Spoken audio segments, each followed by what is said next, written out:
Hello दोस्तों, आज की कहानी भी बहुत खूबसूरत है। तो पहले चैनल को सब्सक्राइब करें और वीडियो को लाइक करें। कहानी को पूरा देखिएगा, बहुत खूबसूरत है। आपने वो मायके का कालक।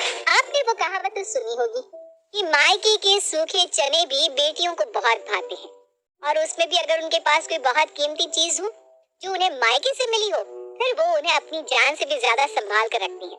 हमारी पूजा को मायके से एक सुंदर सा डायमंड नेकलेस मिला है, जिसे वो ससुराल की पूजा में पहनने की तैयारी कर रही है। अरे संभाल कर पहनना, ठीक है? इतने सारे लोग हैं घर में, कहीं खो ना जाए। हाँ हाँ, मैं बहुत ख्याल रखूंगी इस नेकलेस का। आखिर मेरे मायके से मिला है मुझे, और कितना कीमती भी है। मुझे पता है तुम्हें ये कितना पसंद है, और होगा भी क्यों नहीं, आखिर तुम्हारी दादी का जो है। और आपको पता है इसकी हीरे ना बहुत कीमती है, इसे स्पेशल बनाया गया है। हाँ चलो, अब मैं नीचे जाता हूँ, पूजा की बाकी तैयारियां देख लेता हूँ। तुम भी जल्दी से तैयार होकर नीचे आ जाओ। बस अभी तैयार होकर आ रही हूँ। अब तुम दरवाजा अच्छे से बंद करते हुए जाना, कहीं कोई आ ना जाए।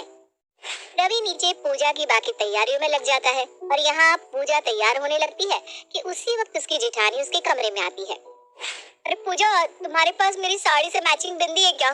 मुझे मेरी मिल ही नहीं रही। हाँ हाँ भाभी, है ना मेरे पास, आप रुकिए मैं देती हूँ। पूजा, ये वही हार है ना जो तुम्हें तुम्हारे मायके से मिला है?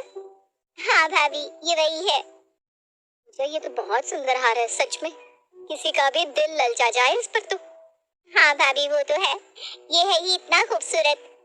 अगर ये तुम्हारा नहीं होता ना, तो मैं कब का इसे ले चुकी होती। भाभी आप भी ना। अरे किस बात पर इतने ठहाके लगाए जा रहे हैं, हमें भी बताओ। अरे दीदी आप आ गई, कैसी है आप? मैं बिल्कुल ठीक हूँ, तुम दोनों कैसी हो? हम भी ठीक है दीदी। बस मैं ये कह रही थी कि ये जो पूजा का हार है ना, वो इतना सुंदर है कि दिल आ गया है मेरा तो। अच्छा अच्छा, पर है तो अब उसका ना, उस पर नजर डालना छोड़ दो। आज जल्दी से तैयार हो जाओ, माँ तुम दोनों को नीचे बुला रही है। हाँ दीदी, हम बस आ रहे हैं। रश्मि ने देखा कि ज्योति की नजर उस हार से हट ही नहीं रही थी। रश्मि को थोड़ा सा अटपटा सा लगा, लेकिन उसने कुछ कहा नहीं और नीचे पूजा में चली गई। थोड़ी देर बाद पूजा और ज्योति भी नीचे आ गई। अरे वाह पूजा बहू, तेरा हार इतना सुंदर है कि सब लोगों की नजर तुझ पर ही अटक गई है। संभालना, कहीं कोई बुरी नजर ना डाल दे हार पे। जी माँ जी, इसलिए तो मेरा पूरा ध्यान मेरे हाथ पर ही है। हाँ हाँ सही है। ए रश्मि, तूने तेरा सामान रख दिया क्या कमरे में?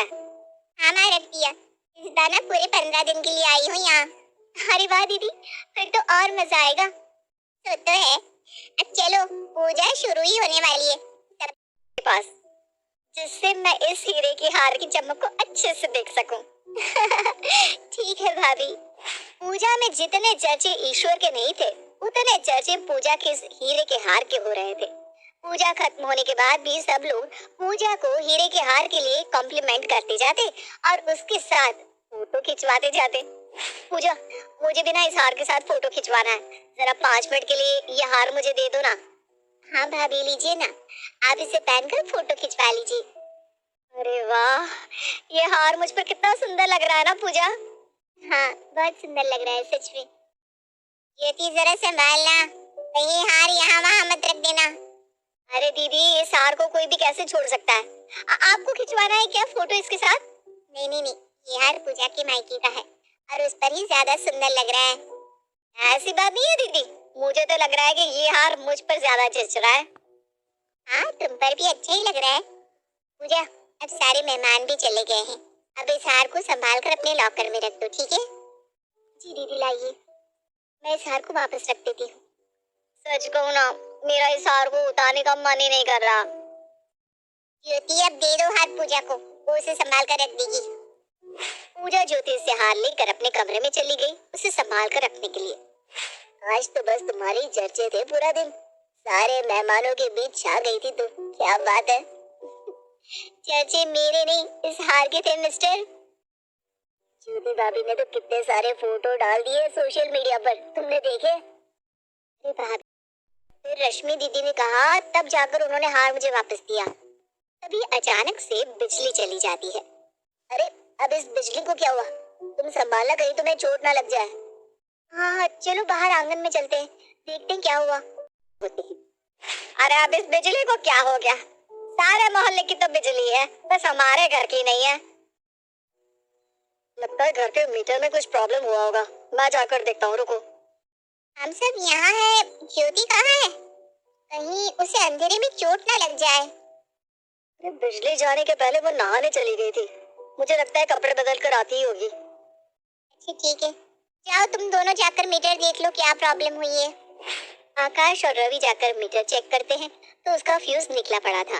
वो उसे फिक्स करते हैं और बिजली वापस आ जाती है। पता नहीं किसने मीटर का फ्यूज निकाल दिया था, इसीलिए बिजली चली गई थी। शायद किसी ने शरारत की होगी। चलो अब नहीं माँ जी, अंधेरे में ना मुझे मेरे कपड़े नहीं मिल रहे थे, इसलिए देर लग गई। ठीक है चलो सब में पहुंचते हैं तो पूजा को याद आता है कि उसने लॉकर को अच्छे से बंद नहीं किया था। वो दौड़ कर आती है तो देखती है कि हार वहां से गायब था। रवि, यहाँ हार नहीं है। अरे यही होगा, तुम आराम से शांति से देखो ना, घर में से कहाँ जा सकता है? मैंने ध्यान से देखा, कहीं भी नहीं है। मैंने यही रखा था, मुझे अच्छे से याद है। उस लॉकर को बंद नहीं किया था। कमरे से हार कहाँ गायब हो सकता है? रुको मैं ढूंढता हूँ। रवि और पूजा पूरे कमरे में हार को ढूंढते हैं, लेकिन हार नहीं मिलता और फिर वो बाहर जाकर सबको उठाते हैं। अरे पर घर से हार गायब कहाँ हो सकता है? हाँ सारे मेहमान तो जा चुके हैं, अब है ही कौन जिसे हार चाहिए होगा? घर से हार कौन चोरी कर सकता है? तुमने अच्छे से चेक किया ना कमरे में? हाँ भैया, हमने अच्छे से कमरे में चेक किया पर कहीं हार नहीं मिला। एक काम करते हैं, सारे कमरों को चेक करते हैं। हाँ हाँ, पूरे घर में ढूंढते हैं, शायद हार मिल जाए। सब लोग पूरे घर को तलाशने लगते हैं, लेकिन ढूंढते ढूंढते हार ज्योति की अलमारी से मिलता है। ये हार तुम्हारी अलमारी में कैसे आया ज्योति? तुम्हें शर्म नहीं आई खुद के घर में चोरी करते हुए? ज्योति बहू, ये तुमने अच्छा नहीं किया। बिजली जाने का फायदा उठाकर तुमने हार चुरा लिया। ज्योति की नजर तो सुबह से ही हार पर थी। मुझे पहले से ही कुछ अजीब सा तो लग रहा था, लेकिन मुझे नहीं पता था कि ये चोरी भी कर सकती है। कुछ कहोगी भी या नहीं? भाभी, अगर आपको हार पहनना ही था तो मांग लेती, चोरी करने की क्या जरूरत थी? ज्योति ने अपना सर नीचे रखा था और रोते हुए बिना कुछ कहे वो वहां से चली गई, लेकिन इससे सबका भरोसा ज्योति से हट चुका था। मुझे तो विश्वास ही नहीं हो रहा कि ज्योति ये सब कर सकती है। पूजा, तुम्हें कितना बुरा लग रहा होगा ना? दीदी अब जाने दीजिए इस बात को। तुम्हें पता है जब मेरी शादी नहीं हुई थी ना, तब भी ज्योति की यही हरकतें होती थी। कई बार उसने मेरा भी सामान चुरा लिया था। तुमने कभी बताया क्यों नहीं रश्मि इस बारे में? आपको पता है ना माँ, मैं किसी की बुराई नहीं करती, लेकिन मैंने तो कई बार देखा था कि वो बहुत सारा सामान, मैं तो कहती हूँ उसके मायके में फोन करके बता देते हैं कि क्या क्या कांड कर रही है उनकी बेटी। मुझे भी यही सही लग रहा है कि बताना चाहिए। मायके के सामने कालक लगेगी तो ही शायद अगली बार ऐसी हरकतें नहीं करेगी। मैं शाम को आकाश को भी बुला लेती हूँ, सामने उसकी गलती को बताएंगे तभी उससे अक्ल आएगी। ठीक है दीदी, जैसा आपको अच्छा लगे। शाम को आकाश, रश्मि और कावेरी तीनों ने ज्योति की हरकतों के बारे में उसके मायके वालों को बताने के बारे में सोचा और वो ज्योति के मायके वालों को फोन लगाने लगे। ज्योति भाभी, जरा आप यहाँ आइएगा। आपको कुछ नहीं कहना कि आपने चोरी क्यों की? नहीं, मुझे कुछ नहीं कहना। देखा, एक तो चोरी ऊपर से सीना चोरी। हाँ सही कहा आपने रश्मि दीदी, एक तो आपने चोरी की, ऊपर से सीना चोरी भी कर रही है। ये तू क्या कह रही है पूजा बहू? मेरे लॉकर के पास रश्मि दीदी का ये रुमाल पड़ा मिला है माँ जी।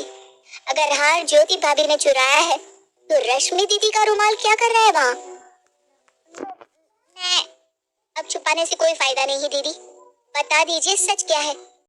कमरे में रखा था, मुझे ज्योति पहले से पसंद नहीं थी।